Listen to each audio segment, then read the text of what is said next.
Hello friends, welcome to my channel study with Shweta. कैसे हैं आप सब? आई होप आप सब अच्छे होंगे। तो फ्रेंड्स, आज के इस वीडियो में हम लोग बात करने वाले हैं DSSB SST TGT के एग्ज़ाम के बारे में, जो कि नवंबर में कंडक्ट होगा। तो अभी आपके पास 14-15 दिन शेष हैं। इन बचे हुए दिनों में आप अपनी ज्योग्राफी की प्रिपरेशन को कैसे करें जिससे कि आपका जो एग्ज़ाम में अच्छा स्कोर कर पाएँ। ठीक है, कुछ बच्चों के मेरे पास मैसेज आ रहे थे कि मैम ज्योग्राफी से बहुत डर लग रहा है, ज्योग्राफी की प्रिपरेशन थोड़ी सी मतलब परेशान कर रही है उनको, क्योंकि जो DSSB ने सिलेबस दिया है वो उसमें सबसे जो वास्ट सिलेबस है, सबसे बड़ा सिलेबस है वो ज्योग्राफी का है। उसे देख के भी बच्चे डर रहे हैं। दूसरा, ज्योग्राफी एक कॉन्सेप्चुअल सब्जेक्ट है जो एक बार में समझ में नहीं आता, मतलब रिविज़न करने से उससे चीज़ें ज़्यादा क्लियर होती हैं। तो मैंने कुछ एक टॉपिक ऐसे सेलेक्ट किए हैं, उनकी एक लिस्ट बनाई है आप लोगों के लिए, जहाँ से DSSB बार बार क्वेश्चन पूछ रहा है। ठीक है, ये मैंने आपको ऐसे ही नहीं, मैं अपनी साइड से कुछ भी बता दे रही हूँ। मैंने आपको जब PY सॉल्व करवाए हैं तो वहाँ पे देखा है कि इन सारे टॉपिक्स से जो मैंने इसमें नोट किए हैं, वहाँ से DSSB बार बार क्वेश्चन पूछ रहा है। तो ये इंपॉर्टेंट टॉपिक की कैटेगरी में आते हैं, इतना तो आपको करके ही जाना है।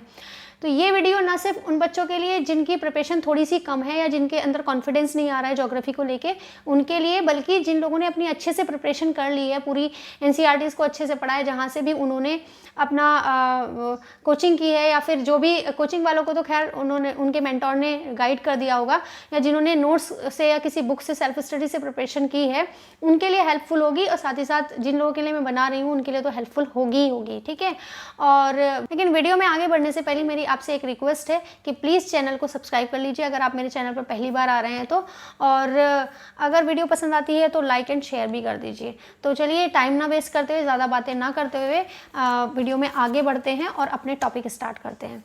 तो देखिए, सबसे पहला टॉपिक जो मैंने इसमें लिखा है वो है सोलर सिस्टम। सोलर सिस्टम से आपसे जैसे मंगल या फिर शुक्र दे देता है, उस पर पूछता है कि उसके दिन की अवधि कितनी है, वो सूर्य की परिक्रमा कितने दिनों में लगाता है, इस तरीके के क्वेश्चन पूछे जाते हैं। वहीं दूसरा जो टॉपिक लिखा है वो है origin of earth. Origin of earth से जैसे प्लेट टेक्टोनिक थ्योरी या कोबर का भूसन्नति सिद्धांत जो है, उससे रिलेटेड क्वेश्चन है। यहाँ पे स्टेटमेंट वाइज क्वेश्चन भी पूछ रहा है और ईयर वाइज क्वेश्चन भी पूछ रहा है। प्लेट्स के नाम के बारे में पूछा है। जैसे मैंने आपको PY को जो सॉल्व करवाए हैं उसमें बताया कि जो मुख्यतः 7 बड़ी प्लेटें हैं, तो उनके नाम मैंने आपको बताए हैं। अच्छा, मैं आपको बता दूं, जिन लोगों ने अभी PY सॉल्व नहीं किए हैं या PY सीरीज देखना चाहते हैं, तो मैंने चैनल पर एक प्लेलिस्ट बनाई हुई है, वहाँ पर जाके आप PY सॉल्व कर सकते हैं। मैंने PY को बहुत डिटेल में सॉल्व करवाया है, ऐसे नहीं कि सिर्फ क्वेश्चन पढ़ा आंसर बताया। उससे रिलेटेड जितनी इन्फॉर्मेशन, जितने फैक्ट्स मैं दे सकती थी, मैंने वहाँ पे आपको बताने की कोशिश की है। ठीक है, तो वहाँ पे पूछा है कि जैसे 4 ऑप्शन दिए हैं कि आपकी जो प्लेट्स हैं, 7 प्लेट हैं, उनमें से कौन सी नहीं है। तो अगर आपने वो चीज़ें देखी होंगी या आपने कहीं से और से भी पढ़ा होगा तो आप वहाँ पे एग्जाम में टिक कर पाएंगे। तो थर्ड टॉपिक है आपका interior of earth. Interior of earth में वो पूछता है कि क्रस्ट, मेंटल कोर में सीमा कौन सी परत है, निफे कौन सी है, सियाल कौन सी है, इस तरीके से। और साथ ही साथ असंबद्धताओं से भी क्वेश्चन पूछे गए हैं।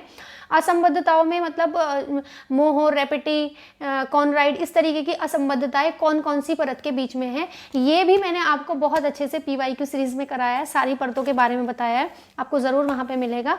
फिर है आपका चट्टानों से क्वेश्चन पूछा गया है कि अवसादी चट्टानें कौन सी हैं, आग्नेय कौन सी हैं, कायांतरित कौन सी हैं। इनकी स्पेशली एग्जांपल दिए हैं कि चूना पत्थर कौन सी किस टाइप की चट्टान में आता है, इस तरीके से। और जो वोल्केनिक इरप्शन से जो आपकी बनती हैं आकृतियाँ बनती हैं, आकृतियों का निर्माण होता है, जैसे लोपोलिथ है, लेकोलिथ है, इनकी विशेषताओं के बारे में भी क्वेश्चन है। फिर वायु अपर्दन से जैसे प्लाया है या फिर बालू के टिब्बे हैं, इनसे क्वेश्चन पूछा गया है। जल अपर्दन से जैसे जलोढ़ पंख है, और हिमानी से हॉर्न और एस्कर, इस तरीके के क्वेश्चन भी पूछे गए हैं। उसके बाद बात करते हैं हिमालय के विभाजन से क्वेश्चन है। ट्रांस हिमालय, महान हिमालय, लघु हिमालय और आपका शिवालिक। इसी तरीके से नदियों के आधार पे है, जहाँ पे आपका कुमायूं हिमालय है, जहाँ पे आपका पंजाब हिमालय है, कुमायूं, नेपाल और असम हिमालय। तो इनके विभाजन के बारे में भी क्वेश्चन पूछा गया है, कहाँ से कहाँ तक है, नदियों के आधार पर भी। और साथ ही साथ आपका जो है जो 4 अलग पार्ट्स हैं, यानी कि श्रेणी के आधार पे भी कौन कौन सी श्रेणी में विभाजित है।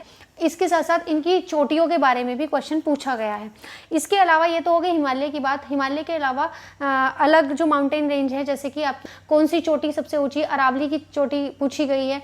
तो ये सारी जितनी भी इम्पोर्टेंट पीक हैं उनके बारे में आप ज़रूर पूछ लीजिएगा। उनकी लंबाई के एक क्वेश्चन ऐसा भी पूछा गया था इसमें कि ऐसी कौन कौन सी हिमालय की चोटियाँ हैं जिनकी जो लंबाई है वो मतलब ऊंचाई है वो 7000 मीटर से यानी कि 7 किलोमीटर से ऊंची है। तो ये आप डिटेल में ज़रूर कर लीजिएगा। फिर है आपका रिवर एंड इट्स ट्रिब्यूटरी कि कहाँ से इनका उद्गम हो रहा है, किस किस राज्य से बहती हैं, ये भी क्वेश्चन पूछा गया है। उसके बाद फिर सॉयल से रिलेटेड क्वेश्चन पूछे जा रहे हैं जिसमें आपके लेटराइट, काली मिट्टी, जलोढ़ मिट्टी, ये सारी मिट्टियों की विशेषता के बारे में पूछा जा रहा है।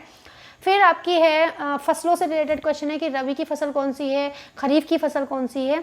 और स्पेशली मैंने देखा है कि मक्का की फसल पर ज़्यादा फोकस कर रहा है DSSB, मक्का की फसल को लेकर बार बार क्वेश्चन रिपीट हो रहा है। और इसमें स्टेटमेंट वाले क्वेश्चन भी आ रहे हैं जैसे कि वर्षा की स्थिति दे देते हैं, कितने सेंटीमीटर से अधिक वर्षा या कम वर्षा की, कुछ एक तापमान, तो वो कौन सी फसल के लिए उपयुक्त है, इस तरीके के क्वेश्चन भी पूछे जा रहे हैं।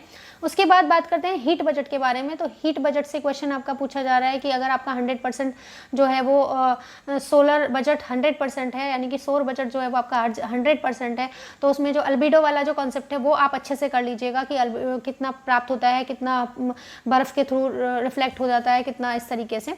फिर आपका नेक्स्ट क्वेश्चन है प्रेशर बेल्ट।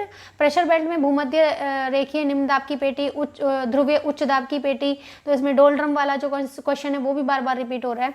उसके बाद एटमॉस्फेयर से क्वेश्चन पूछा जा रहा है कि समदाब को मिलाने वाली रेखा को क्या कहते हैं, जैसे आइसोबार। इसके अलावा मैंने आपको जब ये क्वेश्चन सॉल्व कराया था तो वहाँ पे मैंने आइसोथर्म के बारे में बताया था जो समान तापमान को मिलाने वाली होती है। उसी के अलावा मैंने बताया था आइसोहेलाइन। आइसोहेलाइन जो समान लवणता को मिलाने वाली रेखाएं होती है, वो सारी जो है आप एक बार देख लीजिएगा। इस तरीके के क्वेश्चन भी पूछे जा रहे हैं। उसके बाद बात करें महासागरीय धाराओं के बारे में, ओशनिक करंट के बारे में, तो जैसे गल्फ स्ट्रीम है, कनारी, हम्बोल्ट, पेरू, ये कौन कौन सी जलधारा गर्म या ठंडी है। और उसी के साथ साथ पूछा जा रहा है ये कौन सी किससे रिलेटेड है, कौन सी प्रशांत महासागर की है, कौन सी हिंद महासागर की, इस तरीके के क्वेश्चंस। उसके बाद ज्वार भाटा से क्वेश्चन पूछा जा रहा है कौन सा नीप टाइड है, कौन सा स्प्रिंग टाइड है।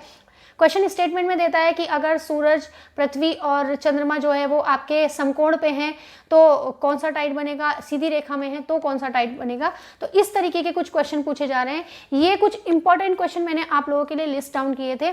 यहाँ से क्वेश्चन रिपीट हो रहे हैं, तो इन वाले जो टॉपिक मैंने आपको बताए हैं इनको आप अच्छे से और डेप्थ में करके जाइएगा। अभी आपके पास 15 दिन के आसपास, 14-15 दिन बचे हुए हैं, और अगर 1-2 दिन दिवाली का निकालो, 10-12 दिन मान के चलो, तो बहुत ज़्यादा समय तो नहीं है लेकिन इतना कम भी नहीं है कि आप इन टॉपिक को अच्छे से ना कर पाएँ। क्योंकि देखिए एग्जाम में अगर आपको जाना है तो कुछ थोड़ा सा तो एक्स्ट्रा एफर्ट करने ही पड़ेंगे अगर आपको अच्छा स्कोर लाना है तो चलिए मेरी तरफ से इतना ही। इतना तो आप कम से कम करके जाइए, और इसके आगे आप जितना भी कर सकते हैं वो इट्स अप टू यू। तो वीडियो कैसी लगी कमेंट करके ज़रूर बताइए। और अगर आप चाहते हैं कि मैं इसी तरीके से सब्जेक्ट वाइज आपके इंपॉर्टेंट टॉपिक से रिलेटेड वीडियो बनाऊँ तो मुझे कमेंट सेक्शन में बता दीजिए। और अगर ये वीडियो थोड़ी सी भी इन्फॉर्मेटिव लगी हो तो प्लीज़ वीडियो को लाइक कीजिए, शेयर कीजिए अपने फ्रेंड्स के साथ, जो आपके फ्रेंड्स एग्ज़ाम के प्रिपरेशन कर रहे हैं, ताकि उनकी भी भला हो सके, उनकी भी मदद हो सके।